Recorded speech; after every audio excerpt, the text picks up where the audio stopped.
की देश और दुनिया की कई अहम अपडेट्स हैं, कुछ से आपको आगाह कराते हैं। ईडी सीबीआई के दुरुपयोग पर 14 राजनीतिक दलों की एक याचिका सुप्रीम कोर्ट में थी, उसको आज सुप्रीम कोर्ट ने खारिज कर दिया है। केंद्रीय जांच एजेंसी के कथित दुरुपयोग और विपक्षी नेताओं की एकतरफा गिरफ्तारी की शिकायत लेकर दायर की गई याचिका पर सुप्रीम कोर्ट ने बुधवार को सुनवाई करने से इनकार कर दिया। कांग्रेस के नेतृत्व में 14 राजनीतिक दलों ने ये याचिका दायर की थी। वे सुप्रीम कोर्ट से विपक्षी नेताओं की गिरफ्तारी और रिमांड को लेकर दिशा निर्देश जारी करने की मांग कर रहे थे। चीफ जस्टिस JY चंद्रचूड़ की अगुवाई वाली बेंच ने अपने आदेश में कहा कि वे 14 राजनीतिक दलों की याचिका पर सुनवाई नहीं करेगा। कोर्ट ने अपने आदेश में कहा, आप स्पेसिफिक मामले लेकर आए, हम उस पर सुनवाई करेंगे। हम केवल आंकड़ों के आधार पर कोई दिशा निर्देश नहीं जारी कर सकते हैं। याचिका दायर करने वाले राजनीतिक दलों का कहना है कि भारतीय जनता पार्टी की मौजूदा सरकार में भारत में अघोषित आपातकाल जैसी स्थिति बन गई है। कांग्रेस की तरफ से सीनियर एडवोकेट अभिषेक मनु सिंघवी ने कहा कि चुने हुए राजनीतिक दलों और नेताओं के खिलाफ ईडी और सीबीआई के केस 6 गुना बढ़े हैं। उन्होंने कहा कि सीबीआई और ईडी का इस्तेमाल सत्ताधारी बीजेपी विपक्षी नेताओं को जेल में रखने के लिए करती है। ईडी ने साल 2013 से 2014 में 219 केस दर्ज किए थे, जबकि 2021-22 में 1180 केस दर्ज किए गए हैं।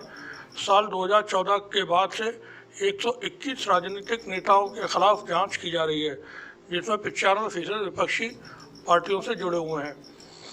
इस पर सुप्रीम कोर्ट ने कहा कि राजनेताओं को नागरिकों के ऊपर का दर्जा नहीं दिया जा सकता है। वे गिरफ्तारी से बचने के लिए खास तरजीह और छूट की मांग नहीं कर सकते हैं। चीफ जस्टिस ने कहा कि इस याचिका के साथ दिक्कत यह है कि आप आंकड़ों के सहारे गाइडलाइन जारी करवाने की कोशिश कर रहे हैं, जबकि ये आंकड़े केवल राजनेताओं पर लागू होते हैं। लेकिन हम केवल राजनेताओं के लिए कोई गाइडलाइन जारी नहीं कर सकते हैं। राजनेता भी देश के नागरिकों की तरह हैं, वे ऊंचे दर्जे की मांग नहीं कर सकते हैं। तो इसके लिए अलग से कायदा कानून कैसे बनाया जाए। बेंच ने कहा कि जब आप यह कहते हैं कि विपक्ष के लिए जगह कम हो गई है, तो इसका उपयोग पॉलिटिक्स स्पेस में ही है, अदालत में नहीं। वहीं एक खबर पड़ोसी देश पाकिस्तान से है। पाकिस्तान में पिछले काफ़ी वक्त से वहाँ की जो करेंसी है, रुपया है पाकिस्तान का, वो लगातार गिर रहा है। तो इसी पर एक अपडेट है। अमेरिकी मुद्रा डॉलर के मुकाबले में पाकिस्तान रुपया ऐतिहासिक निचले स्तर पर पहुंच गया है। पिछले लगभग 6 महीने से पाकिस्तान में राष्ट्रीय मुद्रा में ये गिरावट जारी है। पिछले 24 घंटे के दौरान इसने अमेरिकी डॉलर के मुकाबले ऐतिहासिक रिकॉर्ड बनाया है। मंगलवार को $1 के मुकाबले पाकिस्तानी रुपये की कीमत 288 रुपये थी। क्योंकि पाकिस्तान इस वक्त पॉलिटिकल और इकोनॉमिक क्राइसिस से गुजर रहा है, ये सभी को जानकारी है। और वहाँ पर राजनीतिक और आर्थिक दोनों ही तरह की जो चैलेंजेस हैं वो बहुत बड़े हैं। सियासी तौर पर पाकिस्तान में इमरान खान की को पॉलिटिक्स से अलग रखने के लिए तमाम तरह की कोशिशें हो रही हैं। उनकी पार्टी को पाबंद करने की भी कोशिशें हैं। वहीं इमरान खान को जेल भेजने की भी कोशिशें हैं। दूसरी तरफ आर्थिक मोर्चे पर पाकिस्तान इस वक्त बहुत बुरी तरह से उलझा हुआ है, और वो उसकी जो दोस्त मुल्क है पाकिस्तान के, जैसे सऊदी अरब, UAE, चाइना, जहाँ से उसको वक्त वक्त पर मदद मिल जाती है, फ़िलहाल वो मदद मांगने के बाद भी लंबे वक्त से उनको नहीं मिल रही है। पाकिस्तान की सरकार की तरफ से पाकिस्तान के प्राइम मिनिस्टर सऊदी अरब से कई बार जाकर के रिक्वेस्ट कर चुके हैं। उन्होंने UAE से भी रिक्वेस्ट की। वहीं पाकिस्तान के जो वित्त मंत्री हैं, उन्होंने चाइना से कई मरतबा कोशिश की है कि हमको वहाँ से कोई बड़ा रिलीफ पैकेज मिल जाए, लेकिन चीन ने भी अभी तक पाकिस्तान की किसी तरह की कोई मदद नहीं की है। तो इस सूरत में पाकिस्तान का जो रुपया है वो कल मंगल के दिन 288 रुपये तक जा पहुँचा, यानी अमेरिका का $1 और पाकिस्तान के 288 रुपये। एक खबर और है, ये बहुत अहम खबर है, और ये यूक्रेन में जो रूस का सैन्य अभियान चल रहा है उसको लेकर के है कि अमेरिका और फ्रांस ने चीन को हरी झंडी दे दी है। और हरी झंडी इसलिए दी है कि चाइना काफ़ी वक्त से, कई महीनों से ये कोशिश कर रहा है कि यूक्रेन की जो जंग है वो किसी तरह से रुक जाए, थम जाए। तो चीन की इन कोशिशों के लिए इस वक्त अमेरिका ने और फ्रांस ने, दोनों ने चीन को हरी झंडी दे दी है कि आप अपनी जो बातचीत है उसको जारी रखें। रिपोर्ट के मुताबिक यूक्रेन युद्ध में मध्यस्थता को लेकर फ्रांस और अमेरिका ने चीन को हरी झंडी दिखा दी है।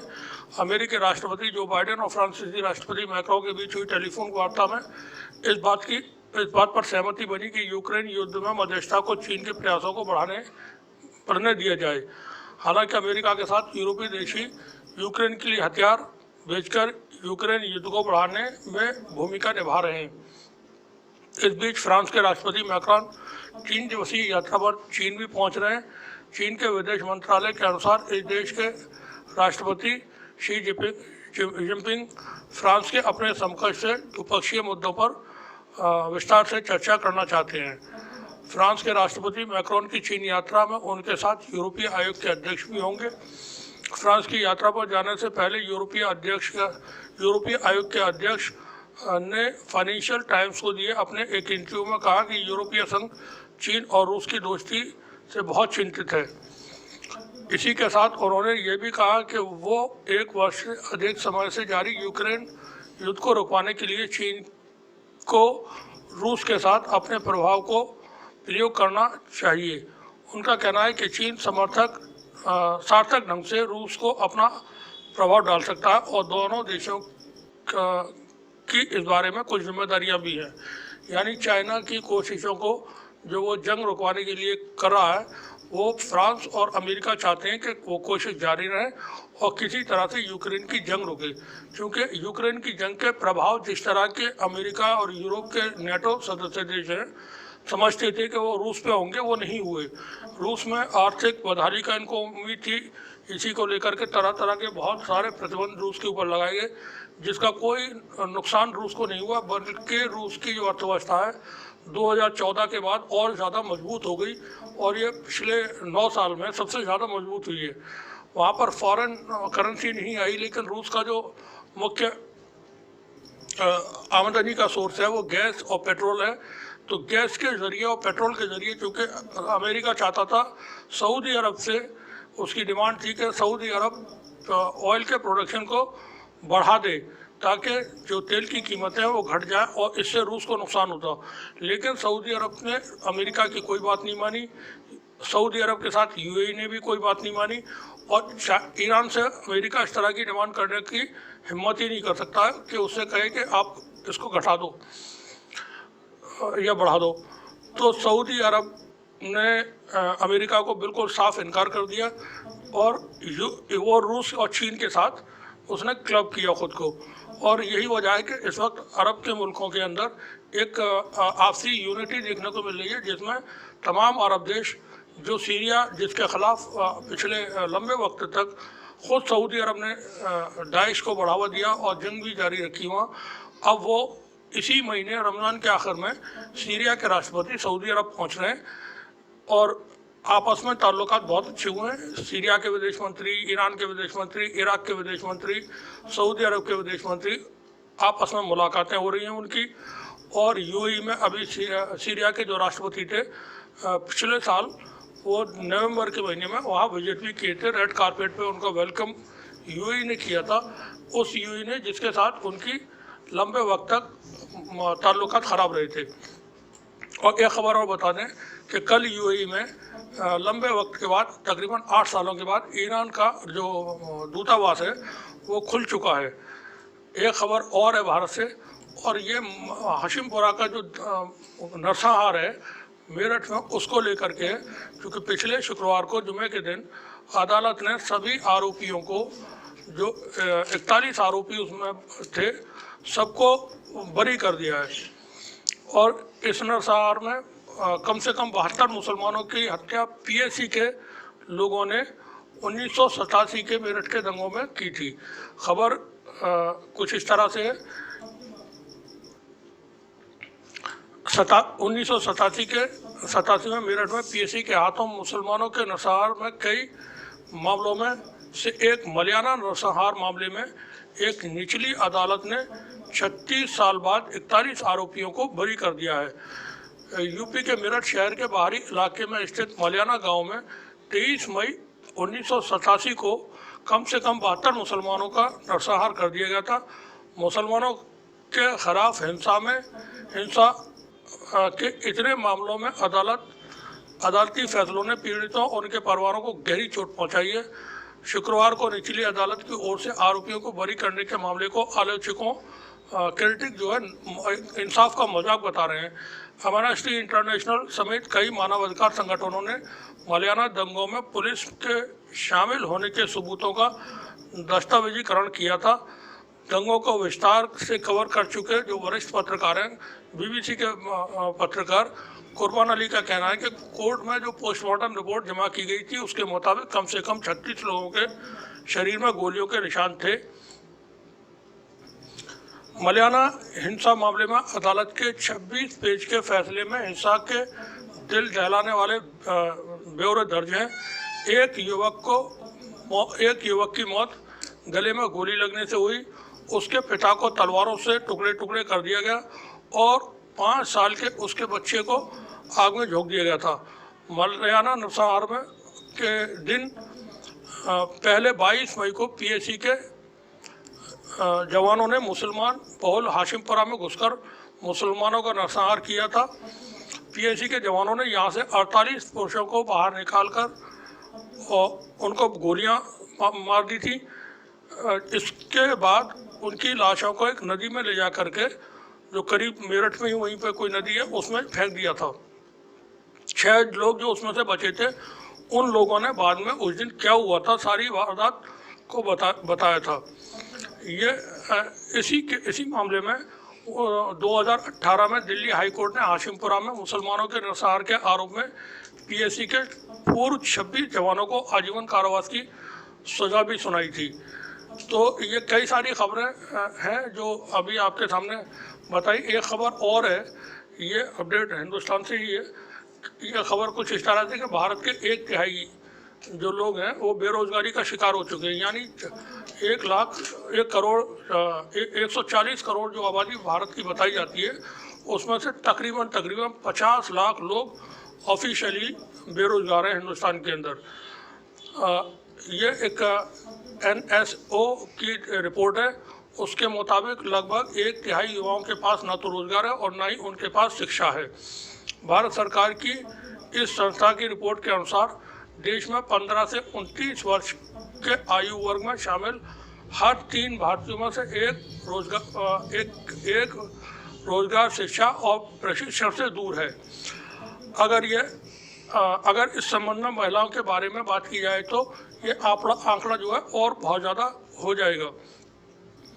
इस आयु वर्ग में शामिल 50% से अधिक भारतीय महिलाएं न तो नौकरी करती हैं न पढ़ती हैं।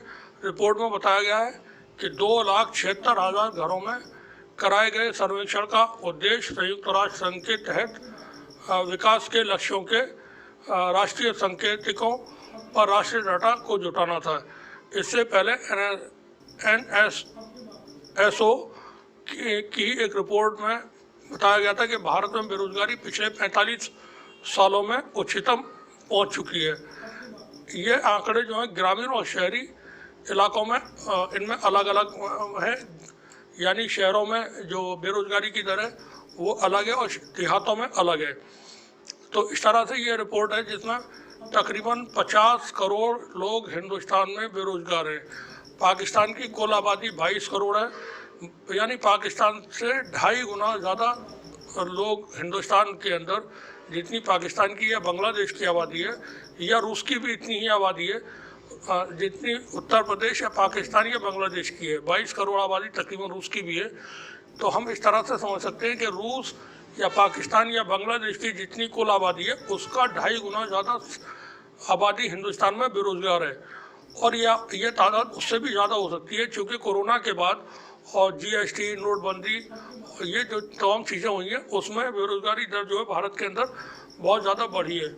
जो सरकार ने, जो प्रधानमंत्री ने अपनी चुनावी रैलियों में 2014 के वक्त वादे किए थे कि हम हर साल 2 करोड़ लोगों को नौकरियां देंगे, रोजगार देंगे, तो वो सरकार उस मामले में कहीं भी कामयाब नहीं हो सकी। 2 करोड़ एक साल में देने की बात थी, लेकिन पिछले 9 साल में भी अगर आंकड़े देखे जाएं तो ये 2 करोड़ नौकरियां सरकार नहीं दे सकी है। और अब तो आने वाले वक्त में चूँकि तमाम चीज़ें प्राइवेटाइजेशन हो चुका है, सरकारी संस्थाओं को बेचा जा चुका है और लोगों को जो रोज़गार मिल रहे हैं वो संविदा पे मिलते हैं, एडहॉक पे। कुछ दिन के लिए, 3 साल के लिए, 4 साल के लिए उनको नौकरी पर रखा जाता है और इस तरह से एक आदमी अगर सरकारी मुलाजमत में है तो उसकी जो सैलरी है उसमें 3-4 लोग सरकार को काम करने के लिए मिल जाते हैं और वो काम उससे ज़्यादा भी करवाते हैं उससे, और दूसरे काम भी वो चूँकि नौकरी नहीं है इसलिए अग्निवीरों की तरह वो भी 4 साल या 3 साल की जो नौकरी होती है संविदा पे करते हैं, कम तनख्वाह पे करते हैं, उसको कम से कम 2-3 गुना तनख्वाह कम मिलती है जो सरकारी मुलाजिम अगर वो है उसी पोस्ट पर जो उसे मिलना चाहिए। तो इस तरह से तमाम चीज़ें चल रही हैं मुल्क के अंदर। बने रहिए हमारे साथ, देखते रहिए तीसरी जंग न्यूज़। शुक्रिया आपका।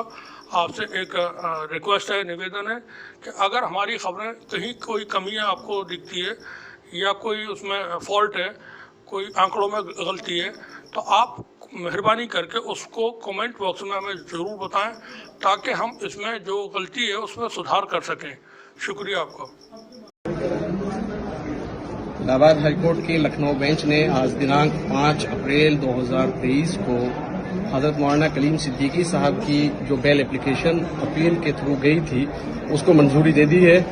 तो मैं तमाम हजरात को बताना चाहूँगा कि हजरत की बेल मंजूर हो गई है और वो इंशाल्लाह जल्दी ही जो कोर्ट ने शर्तिया बेल दी है उसके मुताबिक जल्द ही जेल से बाहर आएंगे। तमाम चाहने वालों को और तमाम उनसे मोहब्बत रखने वालों को इसकी बहुत बहुत मुबारकबाद। श्री मुलायम सिंह यादव मरणोपरांत लोक कार्य, उनके पुत्र श्री अखिलेश यादव।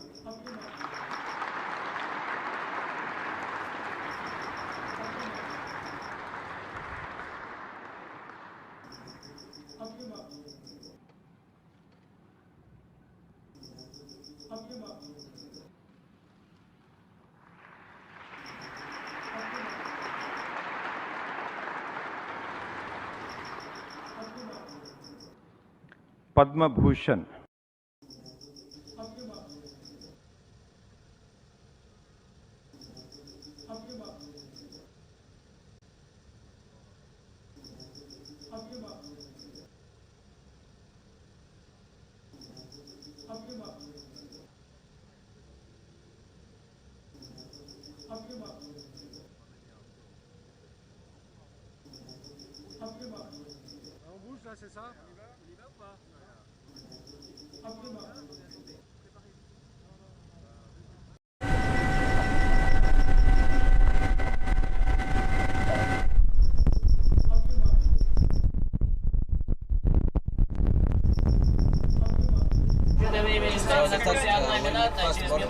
Pushes